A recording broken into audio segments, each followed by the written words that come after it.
Hi guys, I'm Alex Holmstrom, and this is the Alex at Bat podcast. Today we have Jason Holmstrom.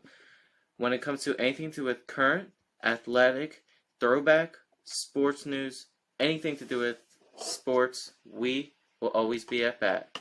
In today's episode, we will discuss about the Philadelphia 76ers player Joel Embiid and his race in the MVP.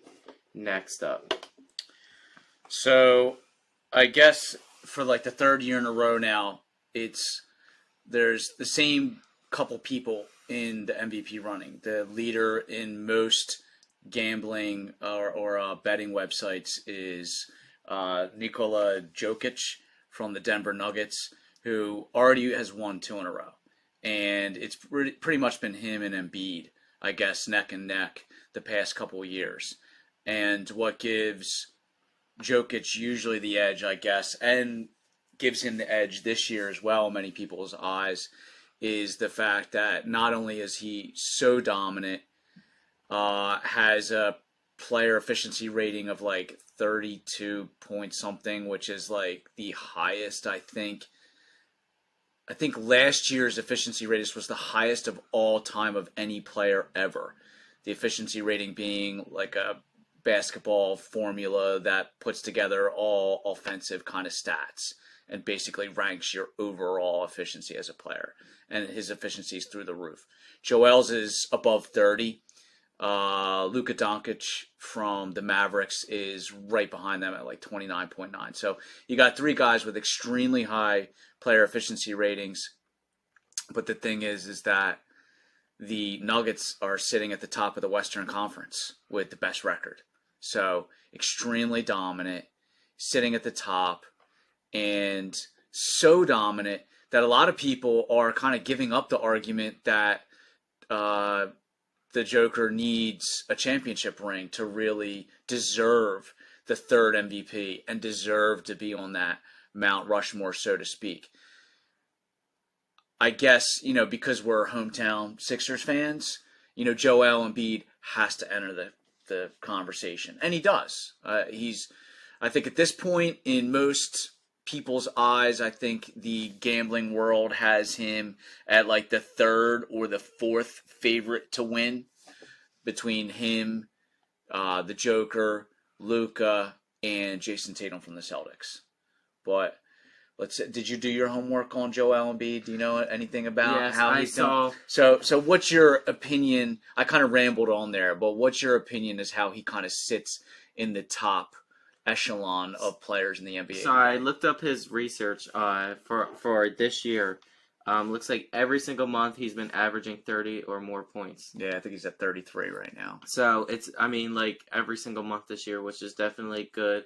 I can't see why he is not in the MVP race, because games that I went to this year, he's been having like 40 or more points. I know. I went to a couple too. He had one that was, did he have 50 points that first game that you went? Yeah, he's clinched like over 50 points before. So, that's pretty impressive, because that's pretty much almost half of your points right there. Yeah. And usually in the NBA game. The Joker had one game, Jokic had one game where he had 46 points and 27 rebounds. That's pretty nuts. So he's definitely in some competition. Yeah. But I definitely think that, his effort on Saturday, just throwing the ball up in the hoop before time, not even after time expired. Yeah. He scores. So that just right there is like effort right there. Like, yeah. I think a lot of people are feeling like the Sixers are not clinching those big games at home like they should be against especially the big Eastern Conference rivals like a Celtics game. You gotta, when they come into your house, you gotta kind of clinch. But man, Joel did everything he could to win that game. And the thing usually, I believe nowadays, like MVP vote by like different analysts and stuff like that. Is that how it is? I don't even know. I don't even know how it is, but I definitely know it's not like a thing where like the NBA. We gotta do more homework. Yeah, we gotta do more homework on there, but we'll get into that. But my point is, like, it's not like the NBA just picks a person and be like, yeah, that's MVP. It's more like, fans and mostly probably like analysts and stuff vote for them. So like, but I definitely don't think if Joel Embiid's team is winning a lot of those big games at home, being able to finish games, I don't think that people will like give him his respect. I think the person who wins will get the MVP. Yeah, I think I think in past years, definitely winning that championship or getting deep into the playoffs would put you more in the running. I think that because the analysts are relying so hard on or so much on that player efficiency rating nowadays, like they're willing to look at that. Plus the fact everybody seems to love that the Nuggets are doing so well record wise, and the fact that Jokic is pretty much doing it single handedly, and he's doing it not only scoring with over 30 points average per game, but he's almost running at a triple double for his like averages. Points, I think he's averaging over 10. Yeah, he is. He's averaging over 10 assists a game, and he's averaging like 9.9 rebounds a game. Or I might have that backwards. Over 10 rebounds and close to 10 assists per game. So he's not only putting the ball through the hoop himself a lot, but he's dishing it off to other players and single-handedly, bringing them up to the top spot in the Western Finals. Embiid, I think, like I was trying to think to myself, okay, if Embiid doesn't have quite the player efficiency rating, if the Sixers are, I think they're third or fourth in the Eastern Conference now, Celtics are first. What does he have to do to get the MVP? You mentioned winning the championship. I mean, obviously, that's usually like what people focus nowadays on. They don't even like care about like the. I mean, they do care about the stats. Don't get me wrong, but usually, like let's say if it's between a guy who's winning and a guy who is not winning as much and is still putting up good numbers, people are obviously going to pick the guy who's winning and still putting up good numbers. So, that's usually just how it works these days. But I definitely could see no reason why, Joel Embiid doesn't win the MVP. He's definitely a good player. Definitely, I think he works hard. Especially during his foul shots, he's always making his foul shots. He's always making these. Yeah, it has a very high shot percentage. So, if you foul Joel Embiid, you're in trouble. Yeah, absolutely. You are in trouble. You don't want to put him on the line, unlike Simmons in the playoffs. Embiid will punish you on the line if you put him there. Go ahead. I just want to say this. So, if Ben Simmons keeps on missing those free throws or foul shots, we'll definitely get some free, I think, Wendy's or Chick-fil-A. Chick-fil-A. Yeah, we'll get free Chick-fil-A. So, brickin' for chicken? Yeah, brickin' for chicken. But anyways, keep going. I wanted to bring that up. So I was thinking, okay, so if he doesn't have the stats, as it's amazing. It shows you the caliber of players in the NBA. If Joel Embiid, with the stats that he has this year, is not at the top, it shows you the caliber of players that are out there in the NBA these days.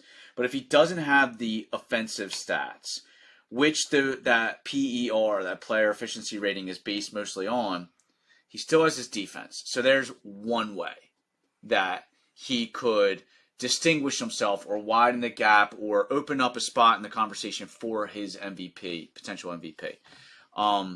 He does statistically hold his opponents. When he's challenging an opponent, he holds them to less points than Jokic does. Defensively, statistically, Embiid is more of a defensive threat than Jokic. I think that's universally accepted. He's a better defensive player. And one thing that I heard, or I was reading, that Embiid had said, I think it was the other night, we were watching the game, and I'm trying to think of who they were playing.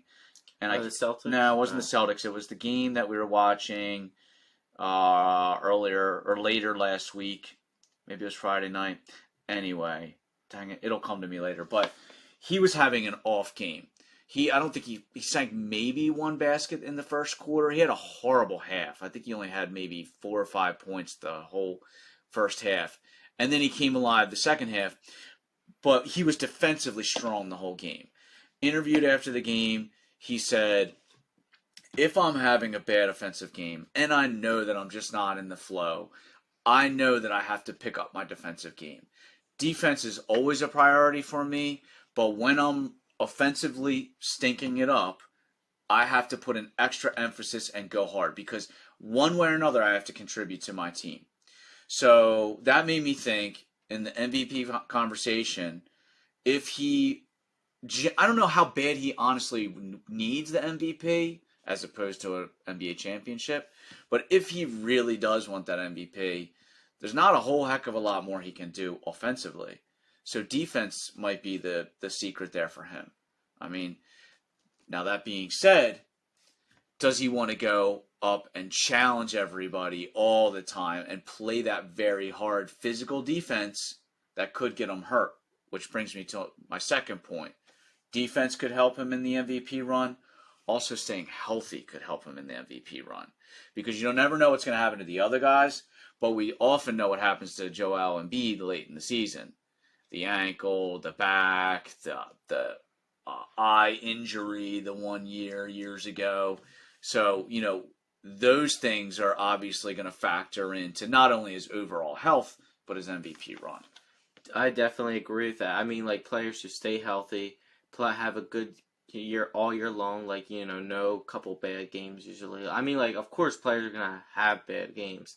But I'm saying is, like, if it's, like, even, like, let's say if it's, like, a month straight of just terrible, terrible games, then no one's going to, like, your MVP chance is usually over at that point.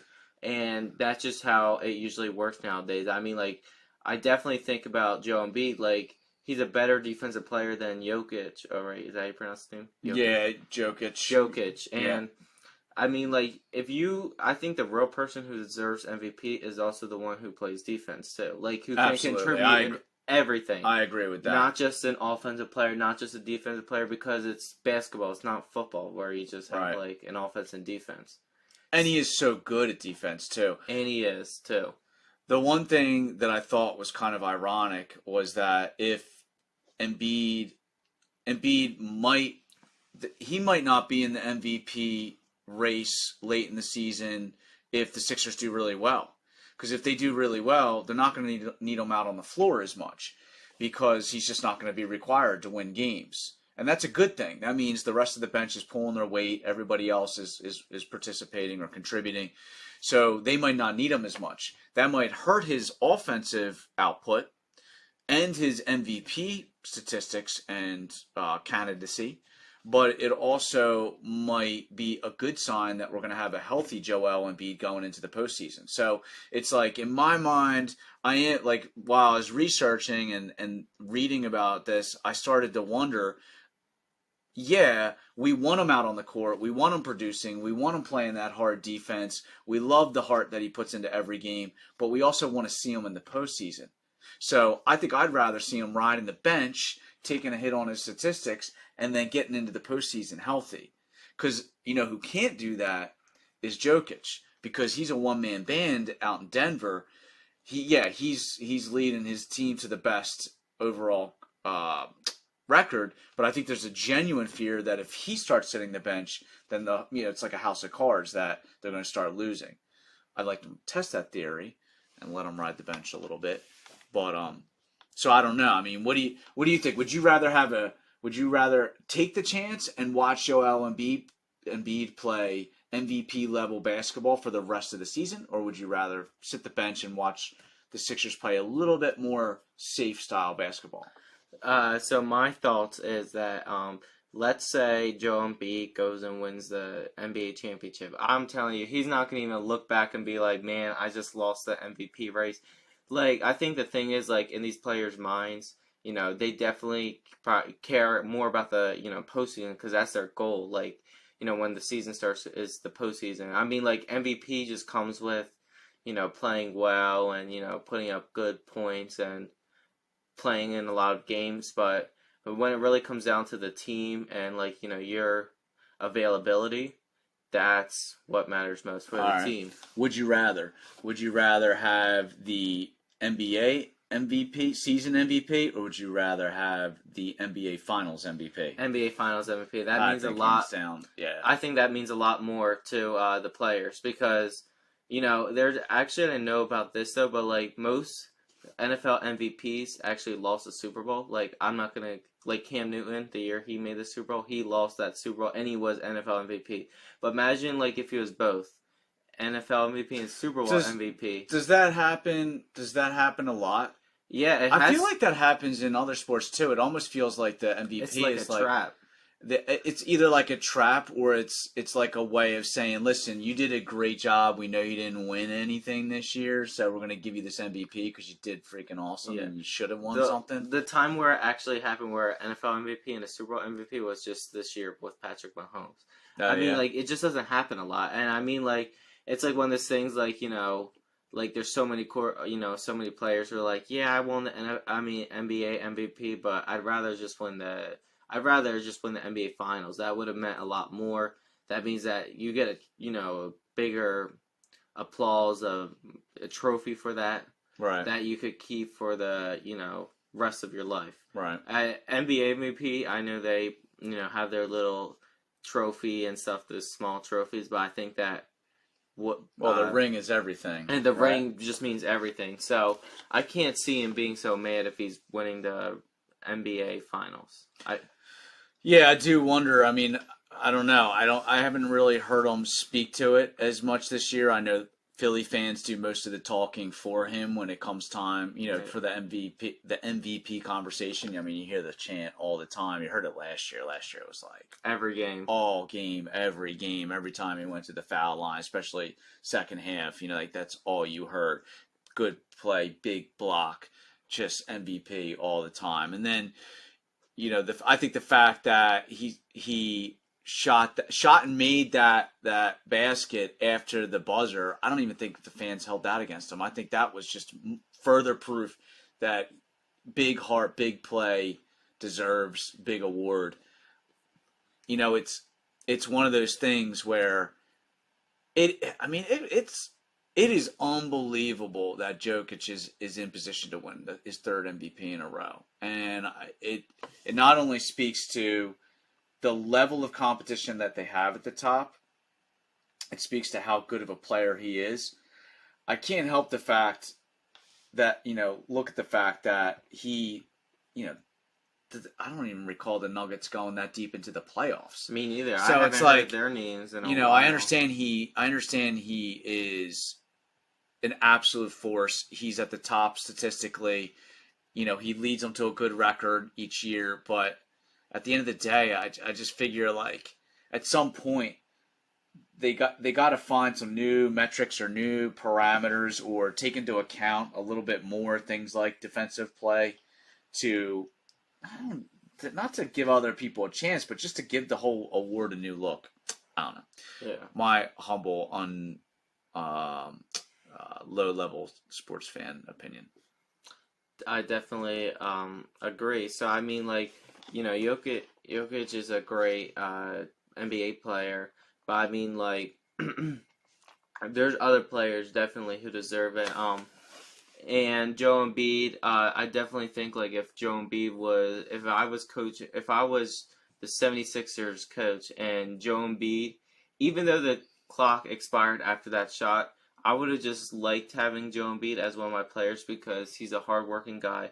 He will go full force for 4 quarters, especially when there's less than a second left. And he's going to require it of all the other players on the team to do the same. Exactly, and that's a leader that you have. I definitely think MVP, definitely leadership is definitely a big thing. I'm not saying Jokic doesn't have leadership, but I just see it more from Joe Embiid. Yeah. I mean, like, just how he encourages his players. Like, all his players are playing well. I think, like, Shake Milton, he doesn't even get talked about a lot, but I just see when I went to a couple of the games, he was just sinking threes, and I definitely think that all these players are playing well because of, a couple of the players' leadership, and that's definitely what you want under an MVP too.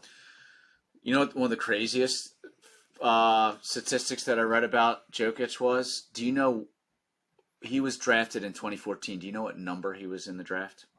He was probably like late draft pick. Like how late? Maybe there's only like not even that much rounds in the draft, so probably like the third round.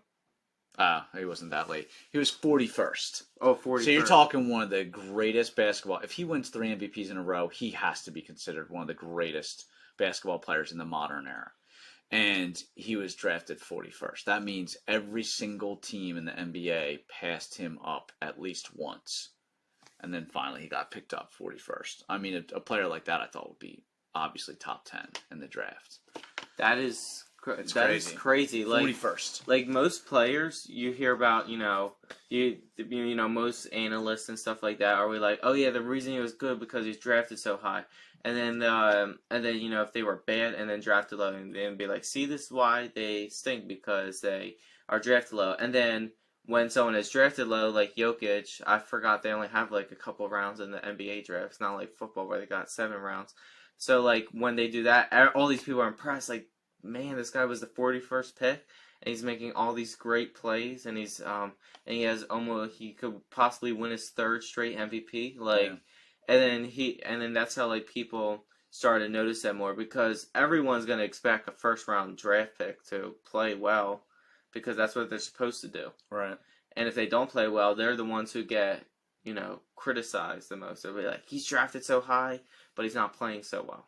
So that definitely shows a lot of like adversity he went through, and I definitely think there's a lot of characteristics to winning MVP, like leadership, adversity, and stuff like that. I think so. I think, unfortunately, a lot of it just comes down to pure statistics. But we'll see. Yeah. Like I said, I think, in wrapping this thing up, I think we're both rooting for Joel. Well, I know we're both rooting for Joel Embiid. I think both of us would rather see them in the NBA Finals than Joel Embiid winning the MVP. I think he would rather see it like that. But it still would be fun to kind of get him his proper due, because he's been Absolutely. playing hard. And like you said, I think when you look at pure heart and just leadership qualities, I'm not so sure they do look at that as much as they should. But it would be nice. Yeah, I mean, I definitely know, for me, if I had to like pick on that, that's the of course, things I would pick at. But nowadays everyone just looks at the stats. They don't care about, like, they could be like that. Well, stats are objective. You know, Yeah. when you start looking at leadership and all that, it starts to get a little bit more subjective. People might argue it more. Well, Jokic has the same thing, or Doncic has the same thing. Giannis has the same thing. Like, those guys are all. I think once you get to that level, nobody's doubting that you have true leadership qualities.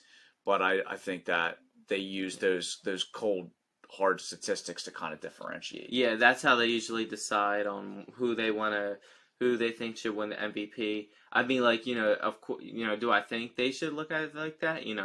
I would, if I voted, I'd probably look at other stuff besides the stats. But nowadays, it's just all about, who puts up the most points. And I mean, like, those people still deserve it too. And for example, from our last week when we were talking about, like, Michael Jordan versus LeBron. Yeah, and then the thing about Michael Jordan was he was putting up great stats on the court, and then no one looked at the stuff he was doing off the field. They're just looking at the things that he was doing on the field. Yeah. So that's definitely examples. I mean, like, so I just definitely think that Joe Embiid deserves it more, but we'll see. We'll see. It'll be fun to watch the rest of the season and see how the Sixers do. Absolutely. All right. This is the end of our episode.